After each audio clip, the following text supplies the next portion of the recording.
So many cars, yet so few plugs. Welcome to the Urban EV Podcast, where we speak to industry leaders and EV owners with boots on the ground to read the tea leaves on the direction of the green energy revolution. I'm your host, Rob Hoffman. And I'm Scott Murphy. Today, we're taking another look at EV charging infrastructure, the essential yet often overlooked piece of the electric mobility puzzle, but this time from a legal and investor's perspective. As the EV revolution accelerates, businesses, municipalities, fleet operators are racing to deploy charging solutions, but that road to adoption is filled with regulatory, financial, and logistical hurdles. To help us unpack these challenges, we're joined by Jason Golfarb, a nationally recognized attorney, author, and expert in EV infrastructure and renewable energy investments. If there's a pot of gold to be found at the end of this EV rainbow, he's going to let us know where to find it. Jason, it's a pleasure to have you here. Welcome to the show.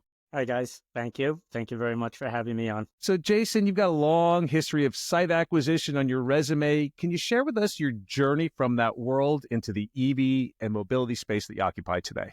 Yeah, sure. So I got my start really in the world of infrastructure probably about 20 years ago when I went to work for an infrastructure investment company. And at the time, the only kind of infrastructure that they were investing in was primarily cell phone towers. That industry has morphed over time. And the companies now, there are still very few of them that actually do that. That company went out of business after a couple of years. And then I was quickly out of work. I ended up working at two of the largest telecom companies. So I ended up working at both AT&T and T-Mobile, managing their infrastructure assets. I was responsible primarily for the New York City and northern New Jersey metro areas. So I was responsible for managing thousands upon thousands of cell sites. And I also ended up working at a second infrastructure company. And by the time I got to that one, the market had changed a little bit. And they were starting to get into a couple of other things besides just telecom assets. They started investing in outdoor advertising. The companies that do that now have started to get into data centers, solar farms. And I got laid off from the second infrastructure investment company. Same kind of thing happened. The economy tanked. Basically, in the early 2000s, everybody remembers when that happened. It was pretty awful.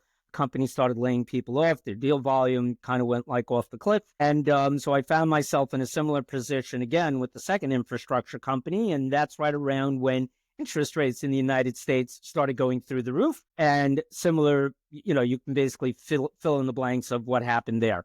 And so from that, I decided that I was going to go out on my own. I was kind of tired of working for other people.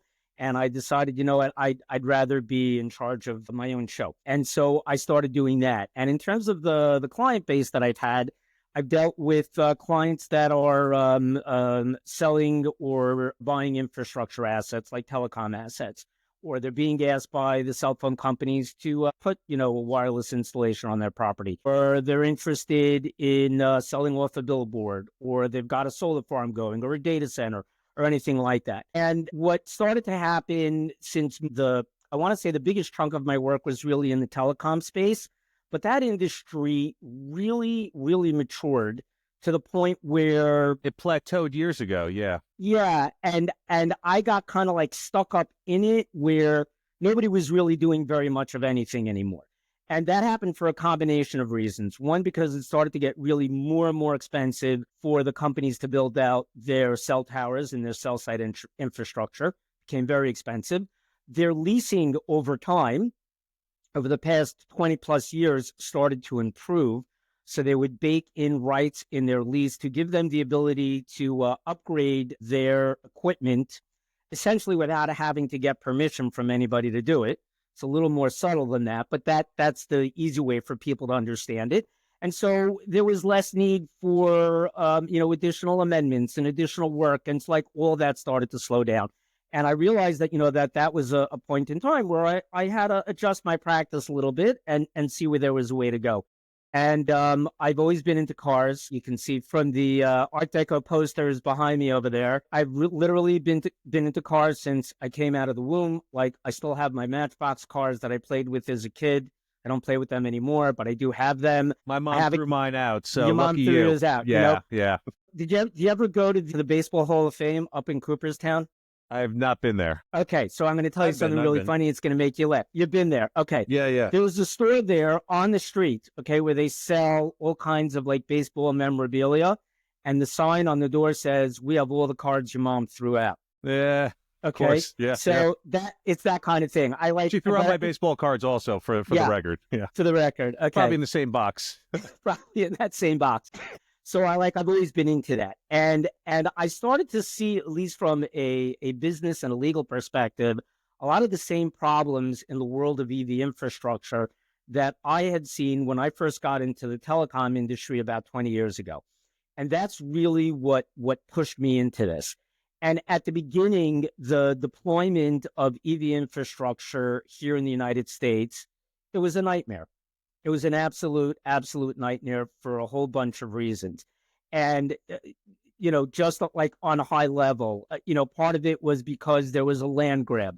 Part of it was because money was being thrown at it without any accountability. Part of it was because the companies just wanted to be able to say, "Oh, look, we have charges here, we have charges there," without actually anybody even thinking about like, "Oh, does it even make sense to put it here?" There was no science behind it. It seems like in the beginning, zero. Nothing. And then on top of that, I started hearing all kinds of horror stories that I had heard from the world of telecom from 20 years ago. Like, for example, somebody spent a year and a half putting in a array of chargers, only to discover after they put them in that their next door neighbor put up a fence. And when the neighbor put up a fence, there was no longer any access to the chargers. And so the company that did this freaked out.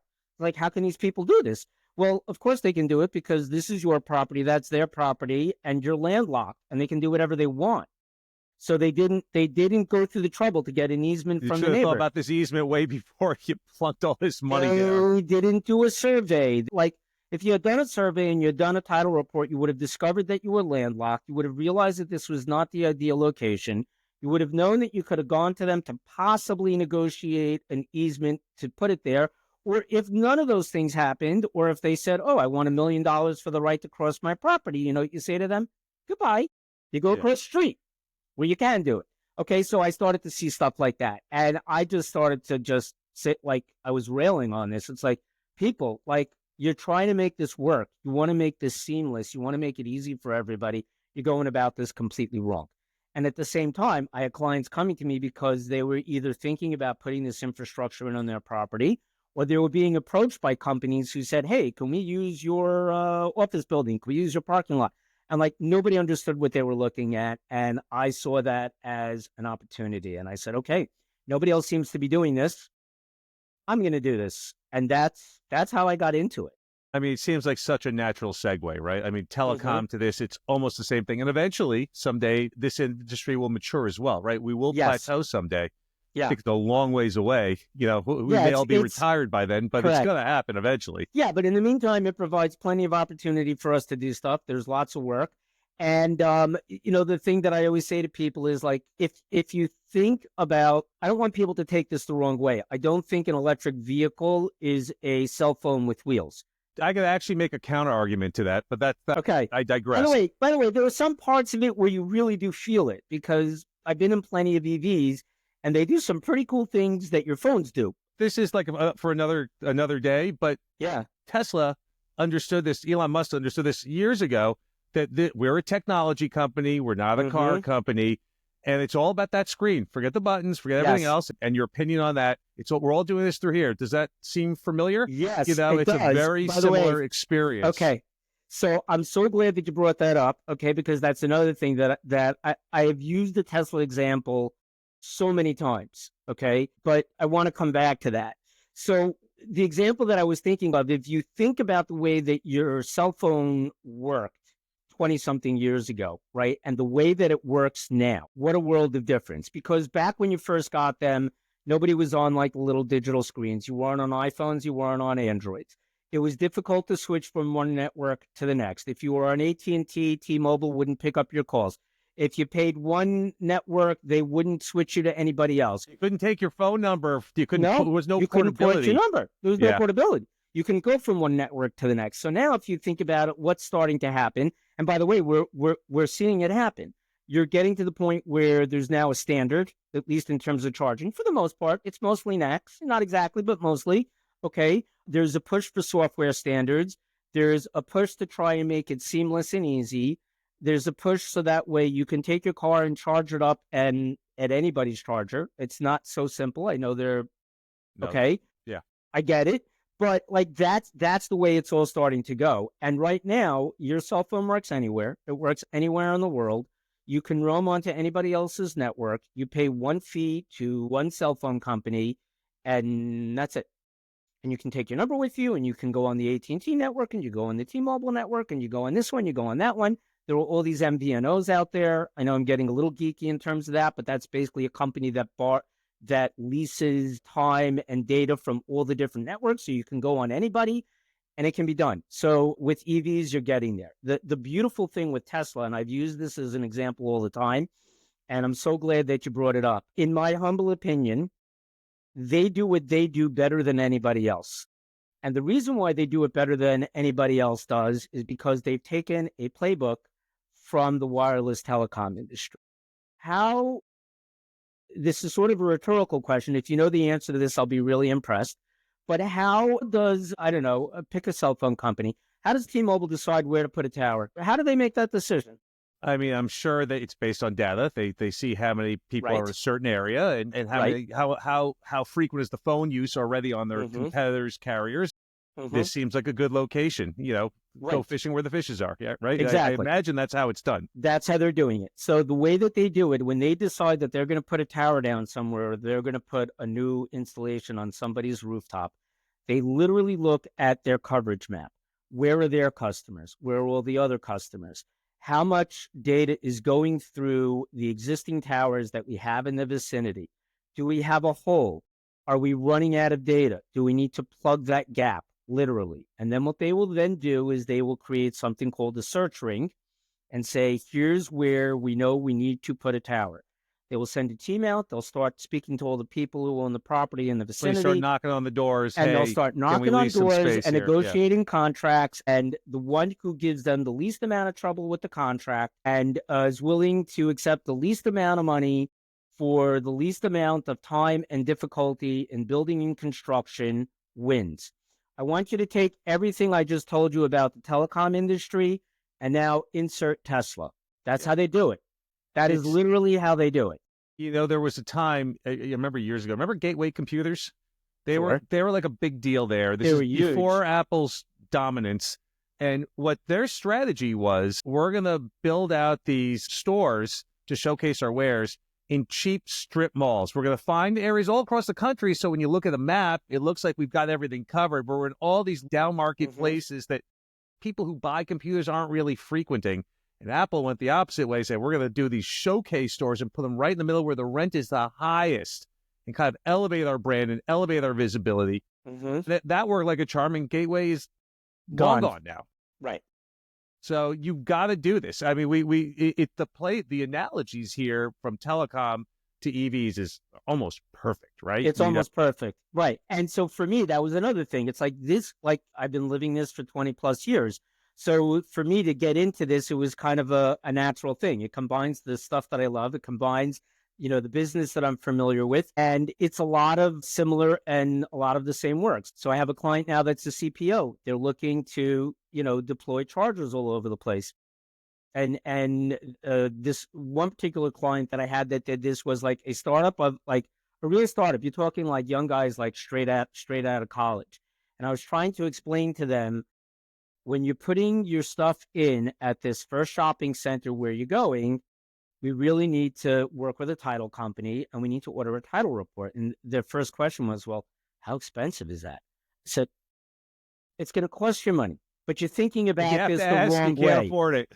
Right. And I said to them, you're thinking about this the wrong way. I said, I'm not doing this to make you spend money. We're doing this because I want to be able to make sure that despite what the shopping center is telling you, you know for a fact that where you want to put your equipment, you can actually place it there, that there are no easements there, that there are no restrictions there, that there are no zoning or permitting restrictions, that somebody else doesn't have a judgment against the property that might affect your interest once you sign a lease with them, that you're not going to be landlocked. You have to do all this stuff. This is their first deployment. And the way I explained it to them is, you guys have put all your blood, sweat, tears, and money into this, and this is the first one you're putting in. Do you want to put it in and then discover in 6 months that you put it in the wrong place? Your whole business is going to go up. You don't want that. And so I finally convinced them to do that. Thank God they listened to me. And it turned out to be okay, which is fine. But at least now you know, and you're good. Yeah, measure twice, cut once. It's like you got to do this. Obviously, you buy a house, you do the title search, you do all of that due diligence as well. Right. There's no difference with deploying this. Buy a house without doing a title search and getting title insurance, or looking at a survey? Don't you want to know where your fence belongs? Don't you want to know if your neighbor's fence is running across your backyard? Of course, you want to know that stuff. But when it comes to putting in EV charging, no, we don't need to do. So it's interesting here. You just covered one of your clients as a test case here, and you kind of really you laid out more of the legal risks of deploying a charger. Can you talk to us a little more about the financial risks and the financial perspective? Is this Absolutely. Here's some kids out of college. All right, electricity is the future. We've got funds. We've got friends. We got mom and dad's. I don't know where this is coming from. These clients. Is this a smart move? We obviously there's still a lot. It's a land grab right now, as you said here, and the majors. Now we got Ayana, going for broke. Trying to deploy and spread the wealth as well. It could be pretty cool if it works out. It could be. EV go. So obviously Tesla still. Does it make sense for a smaller CPO, a charge point operator? I do get criticized sometimes for not explaining what the acronyms are. Is it still right by the way, now? If I use one, tell me. Okay. We're all guilty of this. Is the time ripe right now to make these sort of investments? Yeah. So that's really interesting. So what I started to see over the last couple of months, and certainly leading up to the election, was people were really slowing down, not wanting to make additional investments, not wanting to make decisions about things, holding off on stuff. I cannot tell you how many people I spoke to over the last half a year who said to me, let's talk like in February, March, because we have no idea what's going on. On one side, you also hear people saying, oh my gosh, President Trump's coming in. He's not a big fan of the IRA and he wants to kill the EV mandate, et cetera, whether there is a mandate, but whatever. He wants to kill it. It's going to destroy the business. It's going to destroy the industry. And I think all those people are looking at this the wrong way. I don't think it's going to destroy anything. I think it might slow it down because there's not as much money being thrown at it. I think there's still opportunity. But one of the things that I've always explained to my clients, and I posted about this online as well, is that if your business plan and your plan to earn a profit was dependent upon money coming in from the state and or federal government, that is not a viable business plan. Because irrespective of who is in power and irrespective of your politics, that can be taken away at any point, anytime, even if the laws are in place to give it to you. So I'll give you a perfect example. All right, I want to let's stay off of politics, but this is a perfect example. We clearly had a crisis at the border over the last year. We had laws in place, okay, that said that people couldn't come in. But what happened? You had an administration that didn't enforce it. The moment that somebody came in and enforced it, magically what happened? It stopped. Now, you can make the same argument. With the laws in place, yes. But if the current administration says we're not going to support this law, doesn't matter that it's there. So you have now the same thing on the flip side.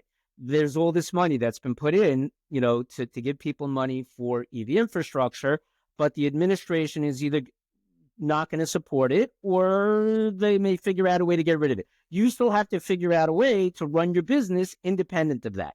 And people can make money from this, but you got to use your head. Okay. I'll use a Jewish term, which I know Rob is definitely familiar with. Scott, I don't know about you. Maybe, it's called seichel. You got to use a little seichel. You got to use your head. Okay. And if you do that, it can be done. The other thing also is that if you think that you're instantaneously going to be making money from this, then go into another business, because the ROI on these things, okay, your return on your investment, it's a relatively longer timeline. It might take you 3 to 5 years to actually see yourself making some money from it. And there are a lot of different ways that you can make money from it. So I'll give you a few examples. There are companies out there that are offering some kind of a revenue share. Okay, maybe you will, maybe you won't. You're offering it as an amenity to people. That actually can work. Will that get you the tenant in your apartment building who has an EV and wants to be able to conveniently charge up? I think so. Will they choose not to come to your building if you don't have it? And if it's a royal pain for them to find publicly available charging elsewhere, probably you're probably going to lose them and they'll probably go somewhere else. If you have EV charging in your shopping center, in your mall, and people are coming in there for hours and they're coming in from a relatively decent distance to get there, will they plug in and charge up? Yes. Will they choose to come to your mall to do that as opposed to going to another one where they can't do that? Probably. So those are all some of like the different ways that you can do this and you can make money from it. The other part of this is that you also have to put in the right kind of infrastructure for your customers. You have to match it to your use case.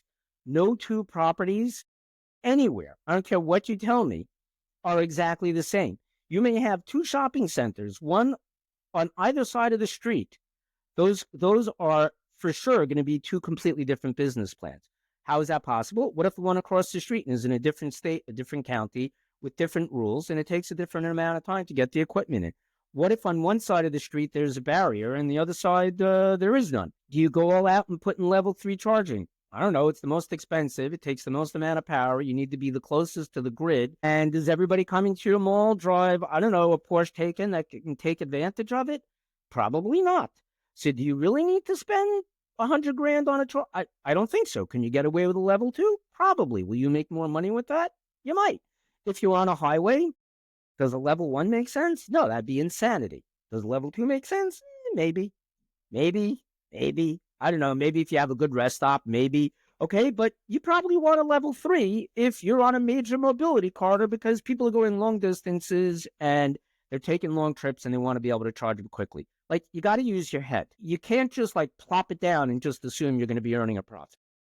Yeah, if you build it, they will come. That's not the way it works. What amazes me, and the opportunity, which I believe is still missed, it won't be missed forever, where the most sense for level 2 charging, which I just don't see, because when I plan my road trips, I look for it. Hotels. Hotels are where you need level 2 charging. Yes, I do. I'm flat out going to choose my hotel based on the availability of a level 2 charger over there. And Great. It just doesn't really exist in the Northeast right now. Almost no one has it. No one's advertising it. I don't get it. I really don't get it. I really don't get it. I've spoken to several people that are thinking about that industry and going into that place. I have a favorite pet peeve of mine, okay? I call them dumb deployments. I actually did an entire, not a podcast, but I did, an entire Zoom on this. Like a list. You could do a listicle on this one for sure. That sounds just like fun. Dumb deployments, okay? Yeah. And so it was a whole, Zoom class on this. I've done a couple of CLEs. I'm doing another one that's coming up in another week or so. And I actually still have that as one of my slides. I have the dumb deployment slides. It's one of my favorite ones. And the hotel one is one of my favorites. And I can tell you why it's, should I tell you why it's dumb? Please. Yeah. Okay. So yeah, this is one of my favorite ones. Okay, fine. So you come into a hotel. They have a row of chargers. All right. You're doing a trip, whatever it is, you're coming from the airport to the airport, wherever it is that you're going, and you pull in. And let's say you have a business meeting that you have to go to. All right. And so you pull in and you decide you want to charge. You go up to the first charger, the thing doesn't work. Okay, fine, whatever. Get out of your car, you move now to the next one, it doesn't work. Starts to kind of work, but then the payment processing thing doesn't work. I don't know. There's no markings or anything. There might be the name of a company that's on there, but there's no phone number. There's no QR, nothing. Okay. So you're already aggravated because now you know you're probably going to be late. What do? You go into the hotel and you speak to somebody at the front desk. And the person at the front desk says, I don't know anything about the charging. Well, you can try this number. And so you call the number. All right. Maybe it works. Maybe it doesn't. Maybe somebody picks up the phone. Maybe not. Maybe the person behind the desk actually does have a number and knows somebody to call, but they call them and they say, oh, yeah, you know what? That's going to require, we can try and reset it. Let's see. The reset doesn't work. Oh, look at that. We now need a part. Oh, well, we don't have that part. Or maybe we do have the part, but we don't have anybody on staff who can put it in. It's going to be at least 48 hours before we can get somebody out there to do it. All right. End this part of the story. What has now happened to your customer? Yeah. To your guest at the experience, that's all they're going to remember. How yeah. pissed off are they? They're getting late to their thing. They're annoyed at the hotel. They're annoyed at the EV charging company. Will they come back to that hotel chain? Probably not. Will they use that company's chargers the next time they see one going? No. They're going to look up on their road planning app, and they're going to think they need to charge, and they're going to see, oh, company so-and-so is over there. Screw that. I'll go down like another... Electrify America? Yeah. I won't mention any names. Yeah. I'll just go to somebody else's and I'll just charge up there. You get bad business reputation, you get bad vibes, everybody loses. Now, if you take that same exact scenario, and let's say it works perfectly, but let's pretend it didn't work perfectly. So there's a phone number that's on there. You call the number. They immediately tell you they're able to help you. Or you're not able to do that. You go into the front desk. The person at the front desk has been trained. They know exactly who to talk to. There's a hotline for them to be able to reach out to somebody. They know because this is a hotel, they have to prioritize stuff. It might turn out that there's no way to actually get the part, but guess what happens? The charging company or the hotel says, gee, customer, I'm sorry you had such a bad experience. We'll give you another free night at any one of our hotels. And the charging company says, you know what? Like the next time that you pull and charge up somewhere, we'll give you X number of charges, on our network free. We're really sorry. Everyone wins. Everybody's happy. Okay, so this is where it gets back into the lawyer thing. And I'll tell you where that comes in legally. If you have a contract and it covers none of this stuff, is anybody going to be accountable? No. Why should they? So if something like this happens and you're not obligated to notify the CPO, and the CPO doesn't have an obligation to make the repair in a certain amount of time, and if you do not have a contact person at the hotel, or the hotel does not have a contact person pursuant to the contract that they're supposed to talk to with the CPO, you see where this is going. So if you don't put all that stuff into a contract and you don't incentivize people to be accountable, will they be? No, of course not. No one's going to be accountable because they don't need to be. Doesn't matter. There's no doubt. All right. So we annoy a customer. Does the person, unless the person at the front desk is really incentivized not to do that as part of their employment with the hotel chain, they don't care. And they're done. What's the difference? Oh, I got rid of this annoying person and I move on with my day. Yeah. And this is, once again, the customer experience thing, which I'm always harping on. And it's something that's missing here. 100%. But there's no question that if the hotels can dial things in, and they will eventually, and I've brought this up before as well on other podcasts, if the hotels start doing this and playing ball, eventually, just like the continental breakfast and the free coffee, your hotel does not have free charging. I'm not going there. This is a basic. This 100%. is a standard thing that all hotels must have. But I don't know if they're all colluding with each other, but there's no critical mass right now, so they don't have to worry about it at this moment. I mean, I think there's a few components of it. All these hotels are franchises anyway. I think the other part of it, too, is until there is a critical mass in the states of drivers that are demanding it, you're not going to get it. It's the same problem we have with everything else. It's a chicken and an egg problem. And level 2 chargers are not, generally speaking, profitable in any way. Where you see hotels installing level 3 chargers that other people can use when they're transients not staying at the hotel, that's when you're starting to see adoption of chargers at hotels.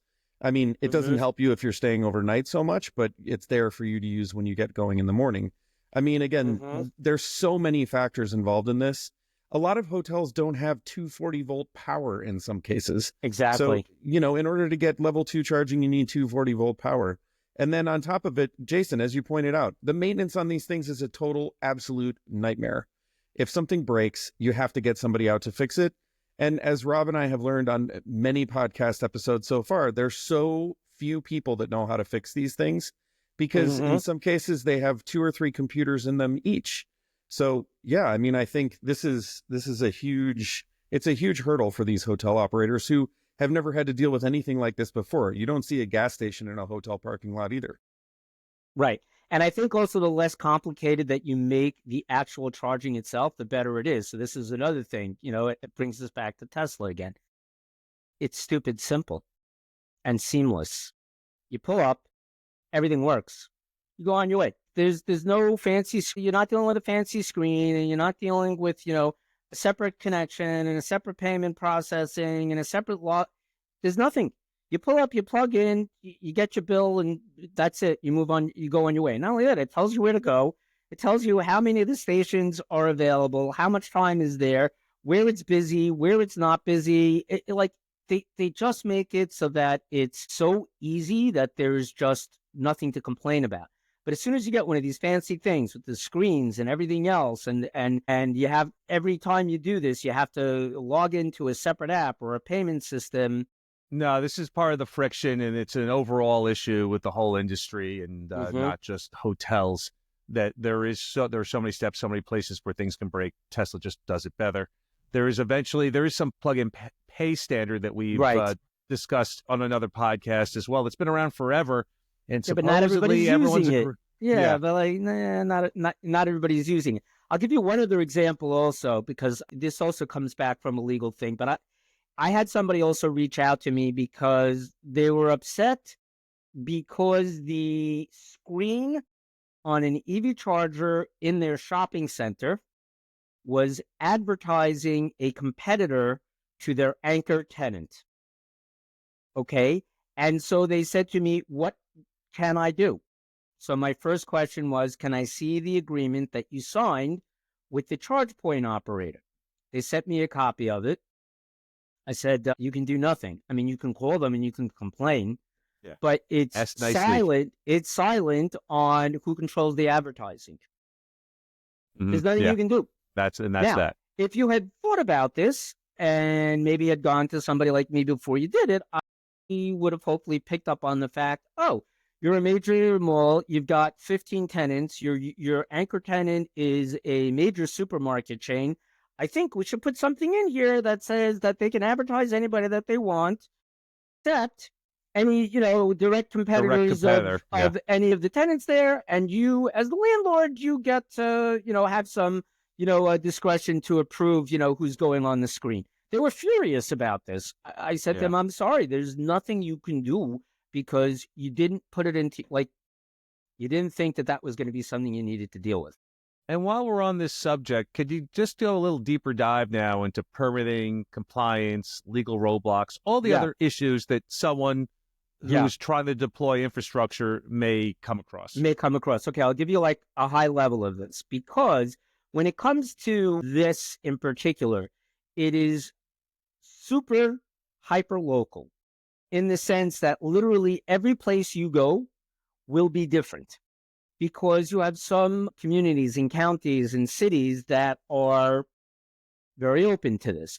You have others that are not. You have others that are, let's say, completely agnostic. They don't care, but they are so, buried in the way in which they do things. It goes at like the speed of a turtle, and they just don't care because it's always been done that way. One of my favorite examples of this is that back from my telecom days, one of the site acquisition companies was trying to put up a new tower way out on Long Island. People on Long Island hate cell phone towers. Everybody wants perfect cell phone service, but nobody wants towers.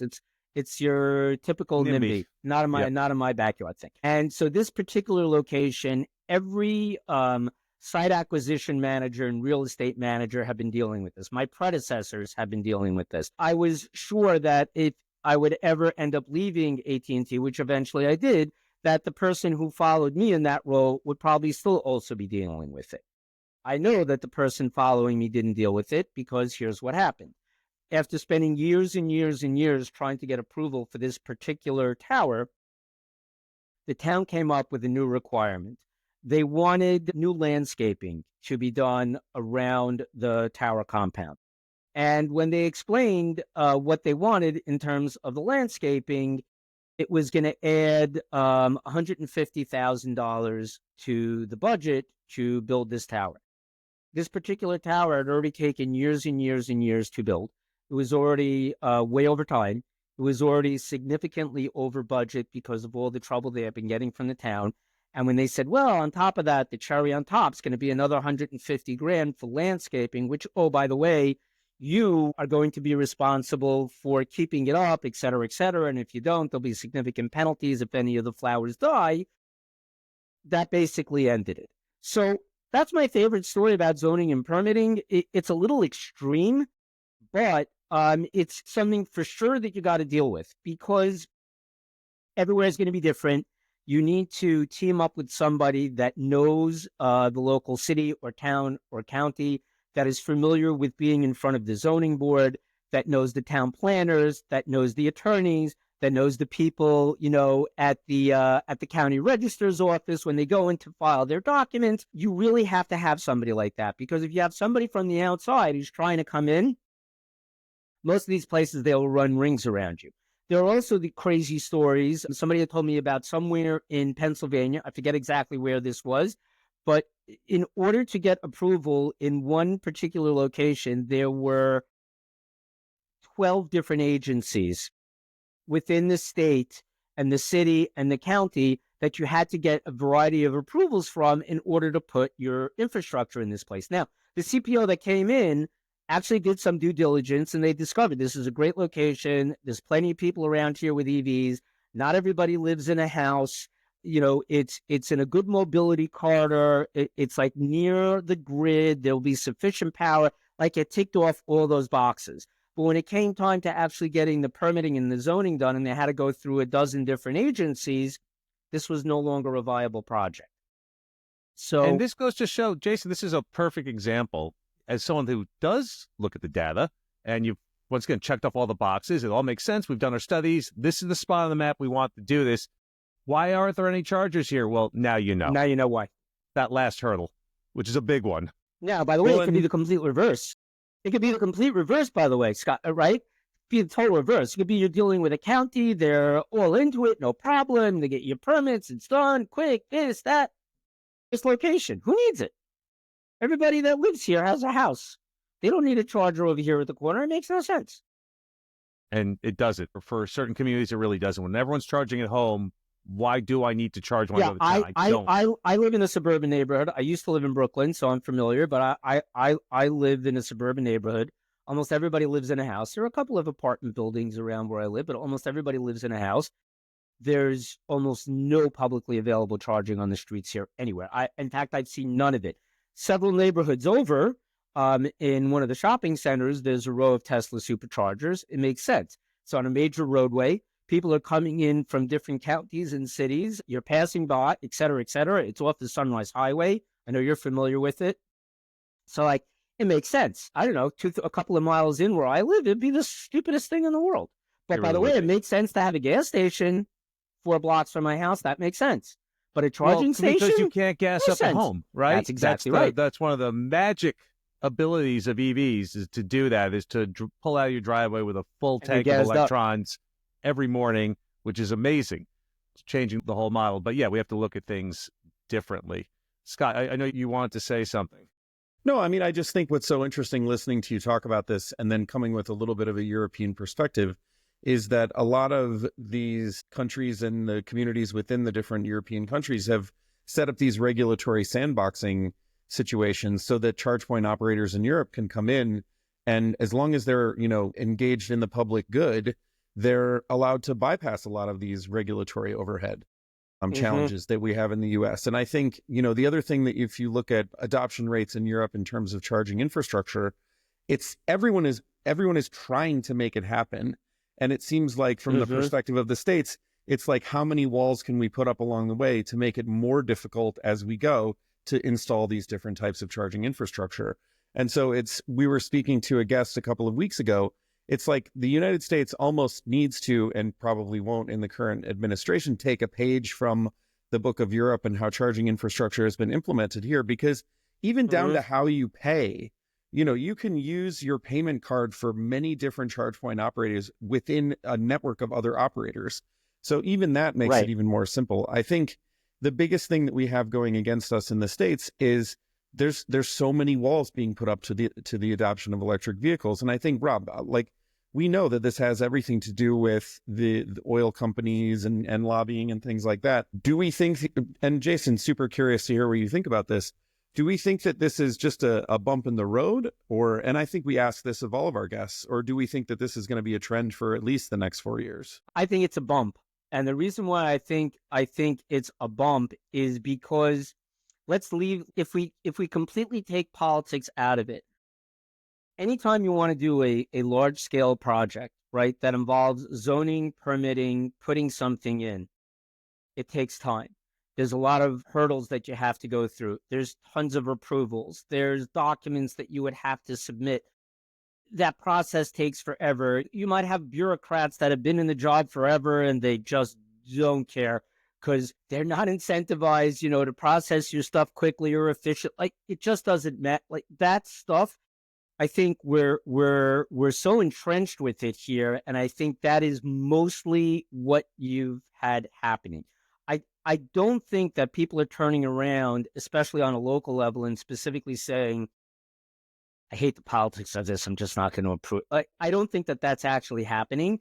And I think at the beginning also, what I think we all started to see is that you had a lot of, when EVs first started coming out, it was kind of like, it was all the first adopters that were doing it and all the tech geeks that were getting into it and people were trying it. And it was just very new and it wasn't being adopted in a regular way.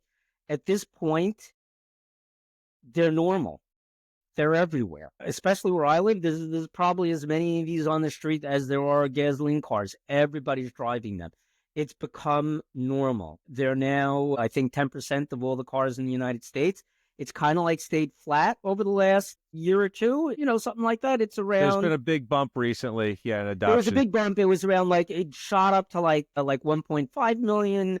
Then I think this past year it was like 1.3. The coming year, we're looking also at around like 1.5 million EVs. Like, that's a lot of cars. There's a lot of opportunity in one, and by the way, not just the 1.5 million new EV owners, but in the 1.3 million from the year before and the 1.5 million from the year before that. So I think it's a little bit of a bump. I think we kind of have to get used to doing things in a little bit of a different way. It goes back to the cell phone example. If you think about it, it was such a pain and it was so hard to go from network to network and to deal with your payments and to deal with roaming and now it's just roaming. It's smooth. That's right. I forgot about roaming, right? You still get a little bit when you go into foreign countries, but it's smooth. It just works.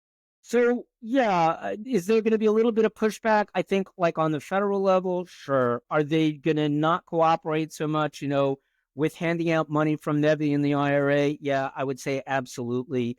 But at the same time, I don't see that they're trying to kill this. They're not trying to kill the industry. I think that they're just trying to stop giving away the free money, or at least I think that's the way that they're looking at it. But the industry is here. It's not going anywhere. The technology is constantly improving. More and more people are doing this. Anybody that drives one of these things loves them and swears they won't go back to anything else. And I'm feeling confident that it's going to be a bump. I'm thinking positive. Guys. We all are here. You're in the right place. So we're coming up on time. I'd love to hear your final advice for businesses considering EV infrastructure investments. We're all kind of bullish on things right now. Yeah. So what's your last bit of advice for anyone thinking about basically setting up a CPO as a CPO operation? I would say really it goes to a couple of primary things, and it's stuff that we all touched on. I would say number one, use your seichel, use your head about thinking about this. You got to figure out a way to make this profitable. You got to figure out a way in which to deploy infrastructure that makes sense. There are a lot of boxes you got to tick off, but it all has to make sense. If it doesn't make sense and you can't make money in that spot, that's not the right spot. If there are legal hurdles in that spot, it's not the right spot. So you've got to do that. There are a lot of tools out there that will actually help you pick the locations, but you also you got to do your due diligence. On a business side, you have to do your due diligence on the legal side. And the other part about this that I think that is sadly overlooked, and I'm trying to improve that on a daily basis, is improving the contracts around this stuff. So that way people are incentivized to be accountable, that you've set yourself up in a way where you can make money from this, where you're not building in language that automatically means you're getting into a fight and you're going to be litigating. You want to be able to do this in a way where you can actually transact business, but you also have to have a slightly longer time horizon. If you think that this is going to be a quick, easy, get rich, quick scheme, pick a different business, like go into a Ponzi scheme or something like that. I mean, not that, as a lawyer, I would recommend a Ponzi scheme, but you know what I mean? This is just not for you. You should be thinking about some other kind of business where the profits are quicker and easier. But I think if we focus on this, that it's a viable business model, It's a great way to keep your tenants, your customers, and the public happy. It's a great way to improve your image. Yes, you can do some things for the environment as well. I think if you push that nonstop, people are just going to shut down. They don't want to listen to you because it clouds the political head. And I think when you come at it from that direction, people just don't want to hear it anymore. But if you focus on the positives of this, it could be totally viable. It can really totally make sense. And I don't think anybody should be skimping on these things. You shouldn't be thinking like my new startup was, like, what do I want to spend money on a title search? Why should I spend money on a survey? So what? Who cares what the contract says? This person promised me they'll do X, Y, and Z.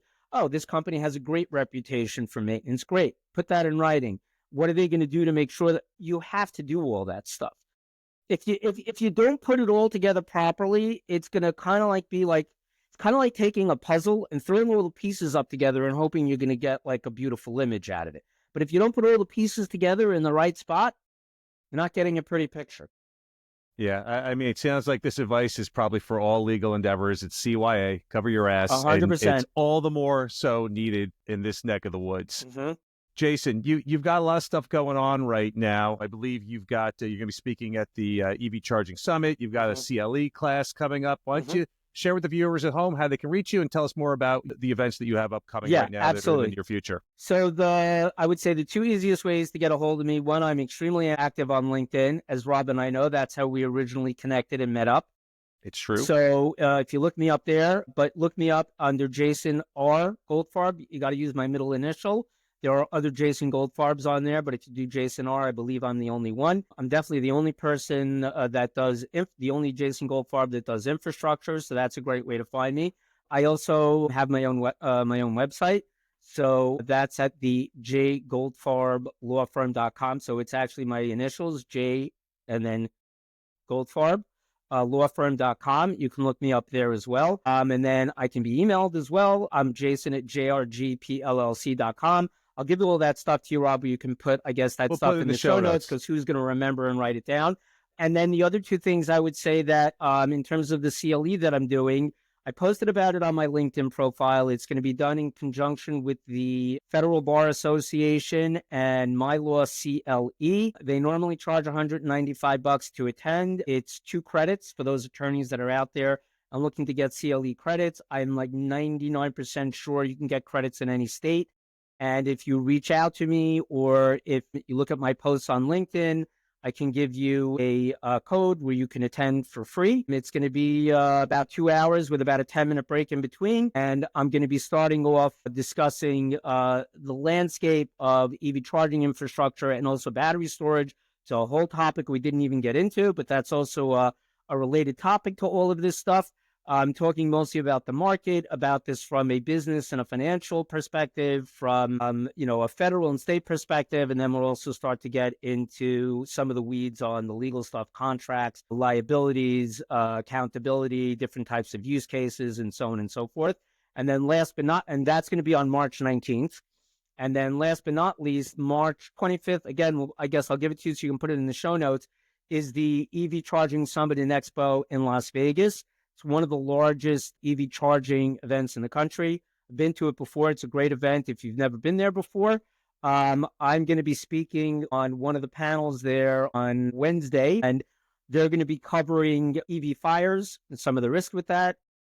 There's some risk, but whatever, we didn't touch on that, but that is an issue. By the way, it's an issue for regular cars too. I want to point out, the EVs are not the only cars that catch on fire. More ICE cars catch on fire percentage-wise than EVs. Yeah, I know. Rob and I could throw the stats at everybody. We know the drill. But just in case anybody out there thinks that that's really a significant problem, it's not. But anyway, people will be talking about it because there are some unique challenges for those types of fires. But I will be on that panel to give the liability and the legal and contractual perspective of some of those issues. So that's just in the month of March. Terrific.